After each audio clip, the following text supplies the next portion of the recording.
Muy bien, hermanos, pues vamos a leer la lectura de la palabra del Señor en el Hechos capítulo 13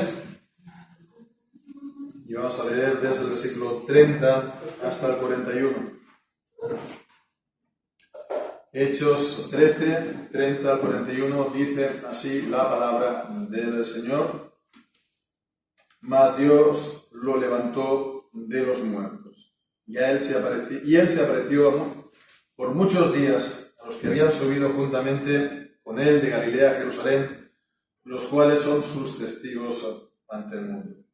Y nosotros también nos anunciamos el Evangelio de aquella promesa que fue hecha a los padres, la cual Dios ha cumplido a nosotros, hijos de ellos, resucitando a Jesús, como también está escrito en el Salmo 2: Mi hijo eres tú, yo te he engendrado hoy. Y en cuanto a que lo levantó de los muertos para nunca más volver a corrupción, dijo así: Os daré las misericordias fieles de David. Por eso dice también en otro salmo: No permitirás que tu santo vea corrupción. Porque a la verdad David, habiendo servido a su propia generación por la voluntad de Dios, durmió y fue reunido con sus padres y vio corrupción. Mas aquel a quien Dios levantó no vio corrupción.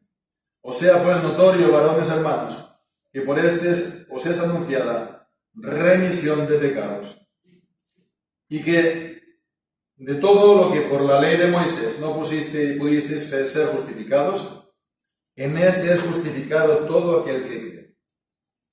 Mirad pues que no venga sobre vosotros lo que está dicho en los profetas.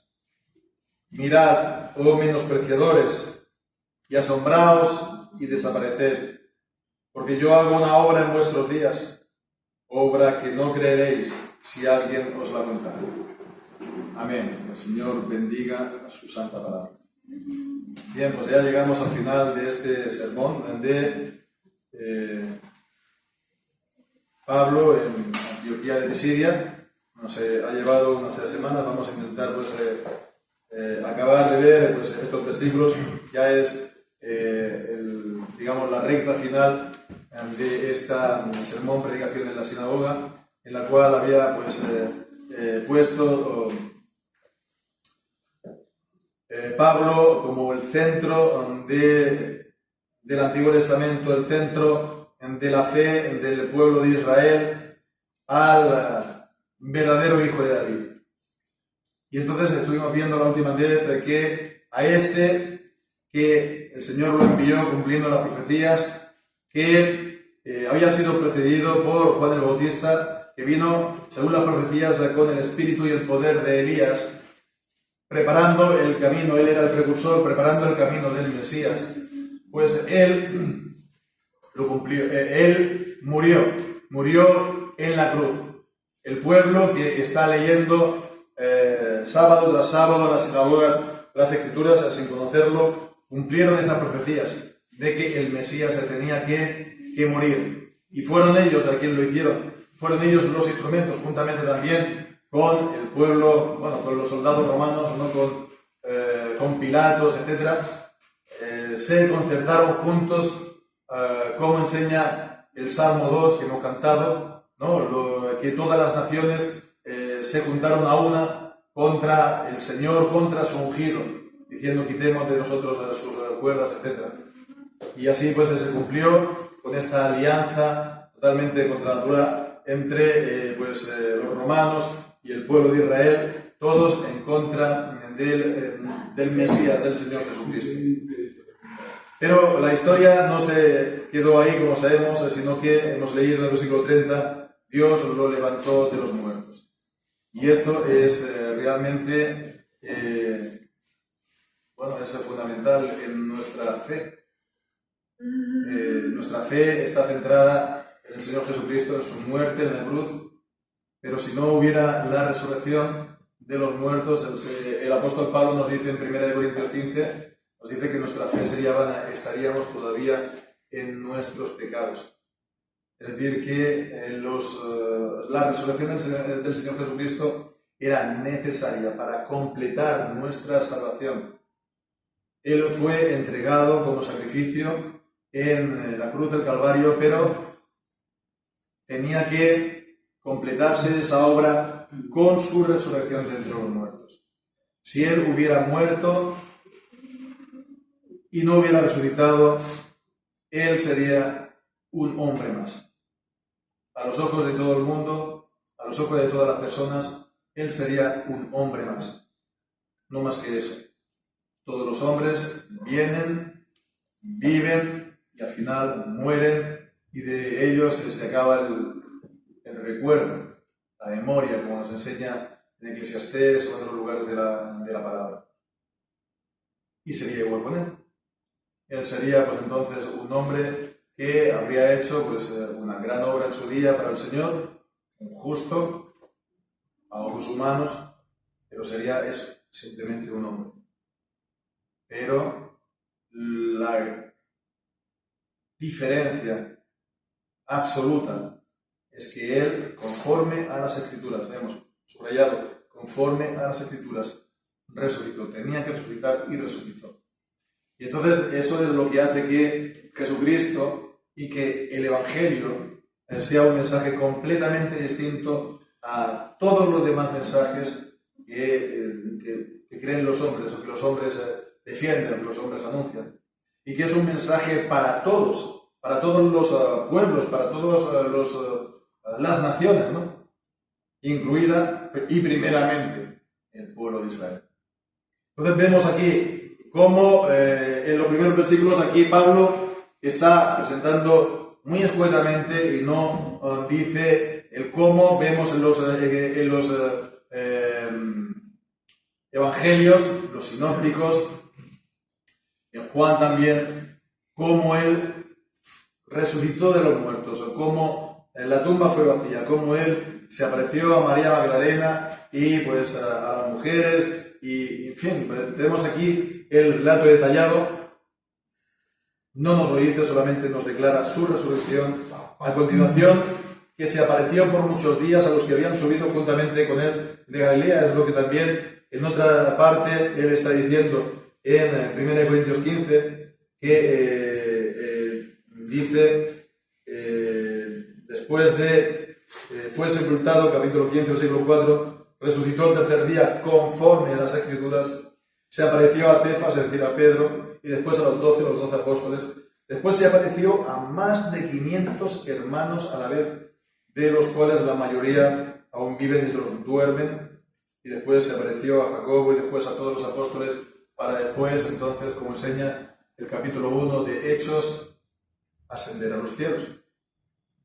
Entonces, no habla más de la ascensión a los cielos para sentarse a la diestra del Padre, pero vemos, está diciendo que Él ha resucitado y que de eso son testigos los apóstoles. De eso Él también es testigo, porque se le apareció el Señor Jesucristo en el camino de Damasco y Él es testigo de su resurrección. Son testigos también aquellos 500 que se apareció durante esos 40 días, de los cuales aún muchos viven.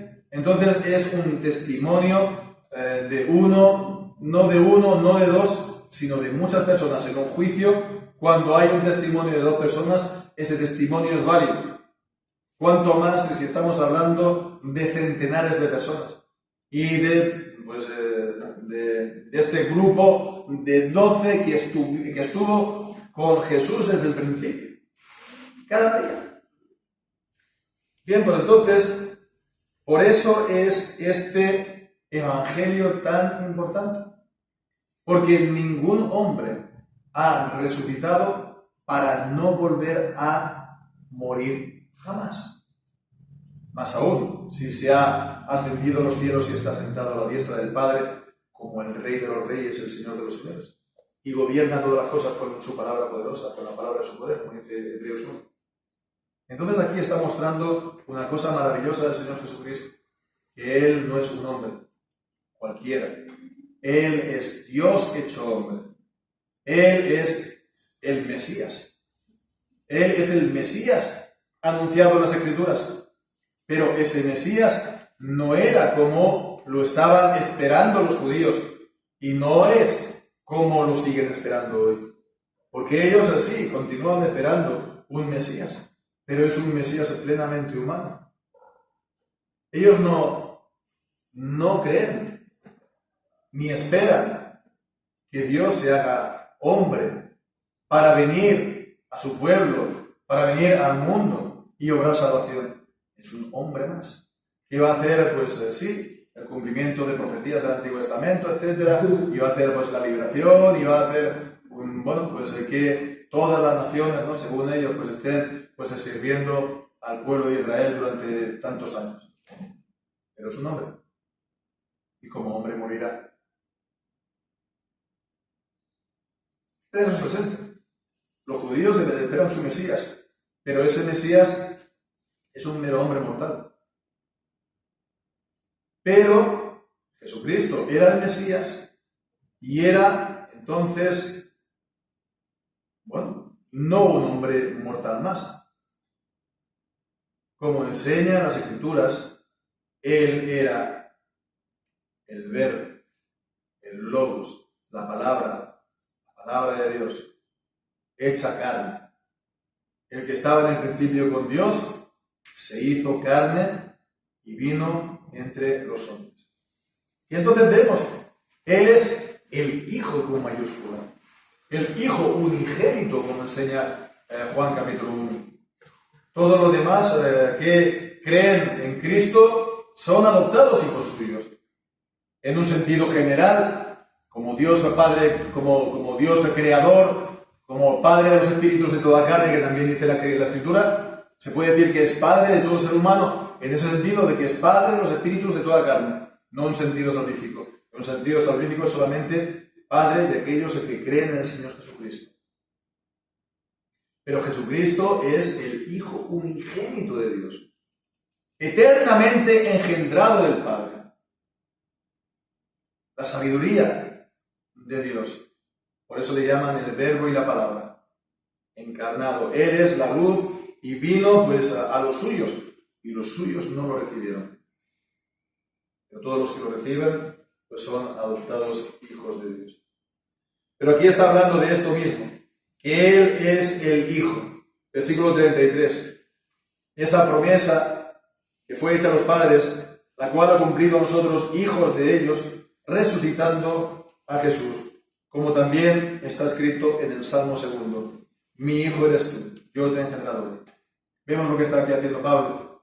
Está ligando la resurrección de Jesucristo con quién Él es. La resurrección de Jesucristo es un testimonio de quién, de que Él es el Hijo de Dios.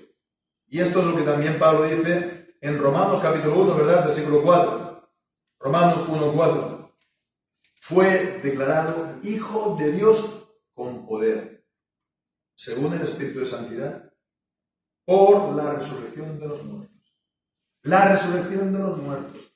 Declaró que Él es el Hijo de Dios, pero el Hijo con mayúsculas, el Hijo unigénito, Dios hecho carne, el que plantó su tabernáculo entre los hombres, el que, pues, hizo esto participando de carne y sangre, como enseña Hebreos, para salvarnos a nosotros, a todo el pueblo de Dios. Mi hijo eres tú, yo te he engendrado hoy. Estas son las palabras entonces aquí que está citando Pablo en Hechos 13. Está citando entonces el Salmo 2 que hemos cantado. Se cumplió esa promesa. Se cumplió que el Hijo de Dios había venido entre los hombres. Y se cumplió de esta manera que el Señor lo declaró al levantarlo de los muertos, que Él era el Hijo, con mayúsculas, el Hijo unigénito. Y se levantó de los muertos para nunca más volver a morir. Aquellos otros que, por ejemplo, estuvimos considerando también, bueno, eso sí, con los hermanos de Zaragoza, pues que levantó al hijo de la viuda, creo que de Naín, en Lucas 7. Entonces, bueno, el Señor Jesús resucitó De esta manera, aquel que había vuelto a dar la vida a aquel que había muerto, o también el profeta Elías o Eliseo, también lo hicieron en su día, pero la resurrección del Señor Jesucristo es única porque nunca más vuelve a la muerte. Las otras resurrecciones fueron, se podría decir, reanimaciones. Reanimaciones, pero no entraron en el estado de vida glorificada del cuerpo resucitado y glorificado para siempre. Él sí. Él es el único. Y bien, pues entonces sigue probando esto por medio de las Escrituras, versículo 34, está citando ahí a Isaías 53, os daré las misericordias fieles de David, las misericordias fieles de David, las promesas hechas a David. Y después también vuelve a citar otro salmo en el versículo 35, está citando el Salmo 16, no permitirás que tu santo vea corrupción, y este es un salmo que antes también los apóstoles en sus predicaciones en Hechos han hecho también alusión. Y bien, vemos que es único. David no hizo esto. Ni David, ni ninguno de los profetas, ni David, ni ninguno de los demás reyes, ningún hombre ha cumplido esto. A la verdad, David, habiendo servido a su propia generación por la voluntad de Dios, durmió y fue reunido con sus padres y vio corrupción. Mas aquel a quien Dios levantó no vio corrupción. Y él está sentado a la diestra de Dios. Y él vive y reina por los siglos. Y está gobernando y dirigiendo la creación por su palabra poderosa. Es el Rey de los Reyes y el Señor de los Señores. Y de una manera muy especial es la única cabeza de la Iglesia. Y así pues, entonces, el Señor Jesucristo ha de volver en el último día. Ha de volver el último día y será entonces la resurrección de los muertos para estar juntamente con Él por toda la eternidad. Cuerpos glorificados, cuerpos que no envejecen, que no enferman, que no mueren nunca más. Entonces, por eso el mensaje del Señor Jesucristo es absolutamente único y por encima de todos los demás mensajes de los hombres. Es el único mensaje que verdaderamente trae salvación, porque la muerte del Señor Jesucristo y su resurrección es lo que verdaderamente trae salvación a los hombres. Como dice Pablo en el libro de Romanos, en el capítulo 6, fue entregado por nuestras transgresiones y fue resucitado para nuestra justificación. Era necesaria tanto la muerte como la resurrección. Así entonces la ira infinita del Señor está satisfecha por el sacrificio perfecto del Señor Jesús. Porque Él, siendo Dios encarnado, pues es capaz de soportar el peso de esta ira infinita, porque Él a sí mismo es el Dios infinito. Porque de esta manera el Señor Jesucristo ha puesto el valor de su vida, un valor infinito, para el perdón de los pecados de millones de personas en todas las épocas y en todas las naciones. Millones de pecados. Y su sangre derramada nos limpia de todo pecado. No hay ningún nombre por el cual los hombres puedan ser salvos si no es por Jesucristo. Y es por eso que este evangelio ha de ser predicado a todas las naciones, a todas las criaturas. No hay que hacer ninguna excepción. No hay ningún grupo exento. No hay ningún grupo digamos, que no le concierne esto. Incluido, por supuesto, a los judíos primeramente y después a todos los gentiles. A ellos se les tiene que predicar de una manera muy especial el Evangelio. Contrariamente a la teología moderna contemporánea, que viene a incluso considerar que el predicar el Evangelio a los judíos es algo como expresiones de proselitismo, a veces incluso antisemitismo, y que viene a decir, no, ellos ya están bien donde están sirviendo al Dios de Abraham. Bueno, pues ellos necesitan también el anuncio del Evangelio, convertirse al Señor Jesús, porque de otra manera sus pecados no tienen redención ante Dios. Porque es solamente por medio del Señor Jesucristo y por medio de la fe en Él que se es salvo. Y es lo que está diciendo aquí el apóstol Pablo, a ellos, en primer lugar. Os conviene escuchar, o sea pues notorio, correos hermanos, que por esta es anunciada la remisión de los pecados. Por todo lo que dice, no podéis ser justificados por la ley. Ahora sois justificados por medio de la fe, todo aquel que cree. Es lo que dice y enseña al final del capítulo 9 de Romanos. Que Israel está siguiendo, o seguía, y sigue siguiendo, esta justicia que es por las obras de la ley, y en ella no puede ser justificado. Pero son justificados no solamente aquellos que reciben por fe el anuncio de Jesucristo.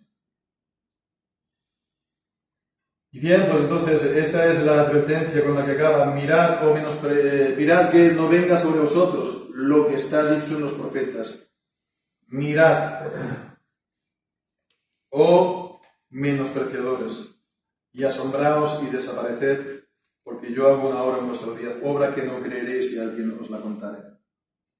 Fijémonos, ¿no?, esta obra que fue el envío del Señor Jesucristo, el verdadero Hijo de David, cumpliendo todas las profecías y todos los anuncios de los profetas, cumpliendo que Él era Dios encarnado, cumpliendo que Él tenía que morir, Isaías 53, a favor del pueblo, cumpliendo que Él tenía que resucitar, como enseña el Salmo 16, y también hemos visto el Salmo 2, porque de esa manera lo declaró Hijo de Dios con poder por la resurrección. Este es el anuncio que se ha de mantener hasta la venida de nuestro Señor Jesucristo. Y qué tremendo es que aquellos que han recibido la palabra de Dios, al final la rechazan. Aquellos que han recibido las palabras, las profecías, los oráculos de Dios, aun leyéndolos continuamente, sus sentidos estén embotados. ¿Por qué? Porque realmente su corazón no está con Dios. Porque el verdadero sacrificio para Dios es el espíritu contrito y humillado, y que busca el perdón de sus pecados, y que los encuentra por medio de Jesucristo, y que entonces vive para Él vida de gratitud y obediencia. Cuando uno está, comillas, entero delante de Dios y que no tiene ninguna pena, ninguna preocupación por sus pecados, el leer las Escrituras lo que le puede hacer es dejarlo completamente insensible a la obra de Dios y a la predicación del Evangelio. Por lo tanto, que el Señor nos guarde por una parte, el Señor nos haga siempre sensibles a nuestras faltas y pecados, para que nos estemos acogiendo siempre a nuestro Señor Jesucristo por la fe. Y en la gratitud lo sirvamos. Pero también, hermanos, sepamos esto, que tenemos que seguir predicando el Evangelio. Y si a estos a este grupo no nos oyen, nos vamos al siguiente. Como Pablo. Y aquí, en el versículo 42, no lo hemos leído, pero al salir de la sinagoga, ¿con quién se fue Pablo? Los gentiles les rogaron que el sábado siguiente les hablaran de estas cosas. Puesto que os consideráis indignos de la vida eterna, nos volvemos a los gentiles, es lo que dice Pablo. Hemos, pues, de seguir predicando el Evangelio sin descanso. Y el Señor, al hacerlo, nos dará su guía. Y al hacerlo también veremos que el Señor estará recogiendo a su pueblo, recogiendo al pueblo del Señor esparcido. Que así sea, que el Señor pues, nos bendiga y bendiga su santa palabra. Amén.